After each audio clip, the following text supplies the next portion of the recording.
কেমন আছো সবাই? আশা করছি সকলেই ভালো আছো। আমি অপুর সংসারের নতুন একটি ভিডিওতে সবাইকে স্বাগত জানাই। দেখো না, বৃষ্টির পর ছাদ বাগানটা কি অপূর্ব হয়েছে দেখতে। দেখো, ফলে ফুলে সব কিছুতে যেন ছাদটা আমার ভরে উঠেছে। সত্যি কথাই। লঙ্কা হয়েছে, একটা লাউ পড়েছে গাছে, বরবটি গাছে দেখলাম নতুন করে অনেক বরবটি পড়েছে। ঠিক আছে। আর এবার লেবুর সাইজগুলো কি বাম্পার সাইজ হয়েছে একদম। দেখো, লেবুর সাইজ দেখো। একটা আরো বড় লেবু আছে ভিতরে, ভিতরটা আছে। ওই যে খুঁজে পাচ্ছিলাম না, দেখো। এই দেখো, এই লেবুটা সব থেকে বেশি বড় হয়েছে, দেখেছো? যাই হোক, এখন আর কথা বলার টাইম নেই গো। ব্রাশ করে আগে নিচে যাই, তা না হলে স্কুল বন্ধ হয়ে যাবে। দুদিন পর আজকে স্কুল খুলেছে। সকালটা ছাদ বাগান দিয়ে শুরু করলাম, কারণ কি দেখো, ছাদ বাগানে এলে না সত্যি মনটা একদম যেন সবুজে সবুজে ভরে যায়, খুব ভালো লাগে। চলো নিচে যাই। আজকে আমি চা খাবো না, এসে 1 কাপ লিকার চা করলাম আমার বাপের জন্য। আর এদিকে পাতাকপি কাটাই ছিল, পাতাকপি ভাজা করব। ছেলেদের জন্য একটু ম্যাগি করে দেবো এখন সকালে। আর রান্না বান্নার এখন পর্যন্ত বুঝে উঠতে পারছি না কি করব না করব, দেখা যাবে। এটা তো আগে করি। পাতাকপি ভাজা হয়ে গেছে, এবার ভাতটাও বসিয়ে দিয়েছি। আর এদিকে বেগুন ভাজা করব। বেগুন ভাজা, পটলটাও কাটা ছিল জানো তো। পটলটাও ভাবছি রান্না করব না ভাজবো, বুঝতে পারছি না। ওদিকে ডাল বসিয়ে দিয়েছি। ডাল তো করতেই হবে যেহেতু আমার ছেলেদের জন্য। আর আজকে 8:30 বেজে গেছে, এখনও কিন্তু দিদি আসেনি। 8:30-র বেশি বাজে। কোনো দিন 7টার সময় চলে আসে। ঠিক আছে, এই লেট হলে পরেই তখন আমার টেনশান হয় আসবে কি না আসবে। আর এত লেট হয়ে যাওয়ার পরে কাজ যদি শুরু করি না, তখন আমি নিজেই হিমশিম খেয়ে যাই, কোথার থেকে শুরু করব আর কোথায় শেষ করব। ফোনও তো করেনি এখনও, না আসলে তো ফোন করতো। যাই হোক, চলো বেগুনগুলো ভেজে নিই, রান্নাটা করি ধীরে ধীরে।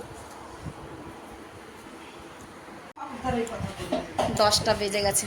দিদি, ডাল থাকলো কিন্তু চুলায়, হ্যাঁ? আমি যখন বলবো সুইচটা অফ করে দেবা। আমি উপরে যাচ্ছি, ঠিক আছে? আমি একটু ছাদেও যাব, ছাদে যাব। ছাদে কাজ আছে আমার একটু, কয়েকটা।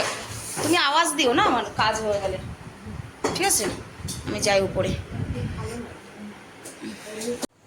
ছাদে যাব পরে। আগে বেডশিট বাগেরা চেঞ্জ করে নিই। বিছানাপত্র সব রয়েছে, এই যে বিছানা তুলে বেডশিট চেঞ্জ করে বিছানাটা গুছিয়ে নিই আগে। বৃষ্টি আসবে জানো তো, অসম্ভব গরম লাগছে। ছাদে যাব অ্যাকচুয়ালি, দেখি কয়েকটা গামলা খালি রয়েছে না, দেখি কোনো বীজ আছে নাকি ঘরে, বীজ পুঁততে যাব। চল আগে ঘরের বিছানাপত্র ঠিক করে নিই। না, বেডশিটটা তো চেঞ্জ হয়ে গেছে, চলো এবার ছাদে যাই। তার আগে দেখি ঘরে কি কি বীজ আছে। অ্যাকচুয়ালি আমার দরকার ছিল করলার বীজ। এখানে যা বীজ আছে এটা এখন আর কোনোটাই লাগানোর মতো বীজ নেই, এর সময় পার হয়ে গেছে।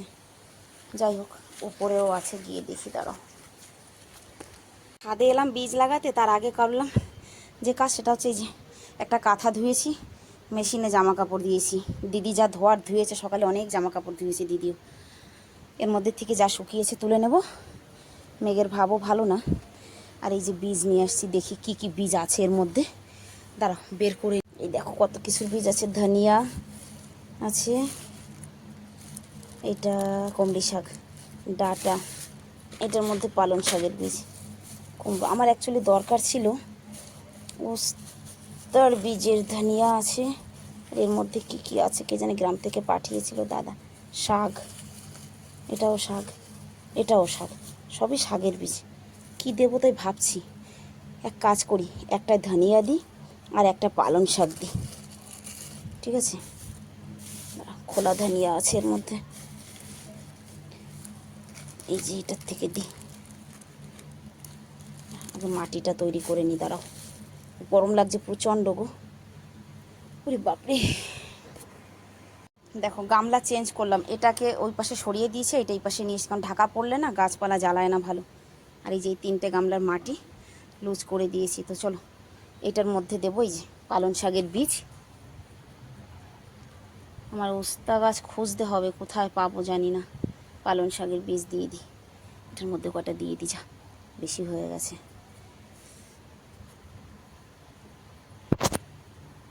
মেশিন চালু হয়নি এখনো,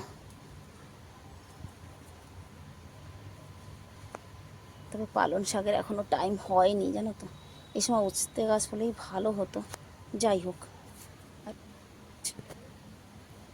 এটার মধ্যে যে ধনিয়া, দেখা যাক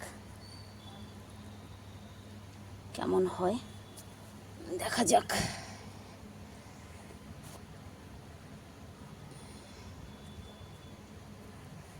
এই সময় ধনিয়া হওয়াটা একটু কষ্ট আছে জানি, তাও দিয়ে দিলাম, দেখা যাবে যা হবে। এটার মধ্যে কি দেওয়া যায় বলো তো? এটার মধ্যে অলরেডি একটা লাউ গাছ আর একটা পুঁই শাক আছে, তাও কিছু দেব, খালি ছেড়ে দেবো না। এই কাঁথাটা ধুয়েছি, এটা মেলে দিয়েছি, আর গামছাগুলো শুকিয়ে গেছে, নিয়ে যাচ্ছি।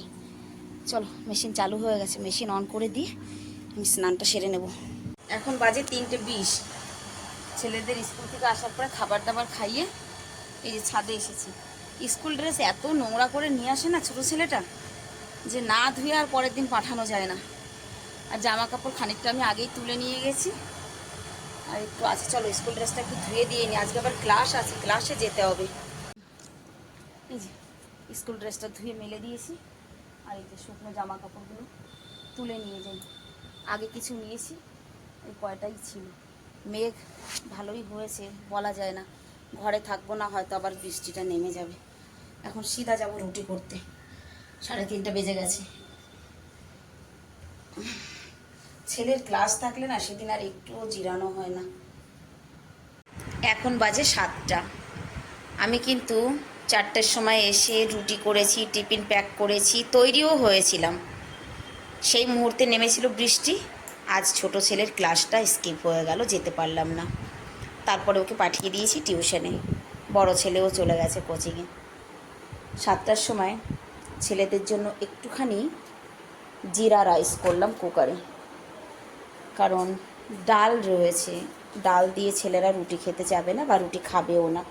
ডালটাকে ভালো করে গরম করে ফুটিয়ে নিলাম, টিউশন থেকে এসেই খেতে যাবে, মা কুছ খানে কে লিয়ে হ্যাঁ, সেই জন্য আমি ওদের জন্য একটু মানে জিরা রাইস করলাম, মানে তেলের মধ্যে জিরাটা একটু পরিমাণ বেশি দিয়ে 1 প্যাকেট ম্যাগি মশলা দিয়ে শুধু ভাতটা সিটি মেরেছি।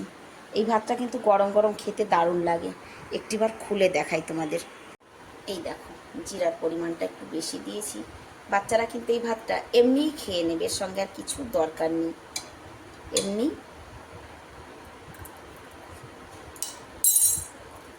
লবণ টবণ সবই ঠিক আছে। তো চলো আজকের ভিডিওটাও তাহলে আমি এখানেই শেষ করছি। দেখা হবে নেক্সট ভিডিওতে, নতুন একটি ভিডিওতে বা নতুন একটি ব্লগে। সবাই ভালো থাকবে, সুস্থ থাকবে, সাবধানে থাকবে। আমি যাই হাত মুখ ধুয়ে সন্ধ্যা প্রদীপটা দিয়ে আসি।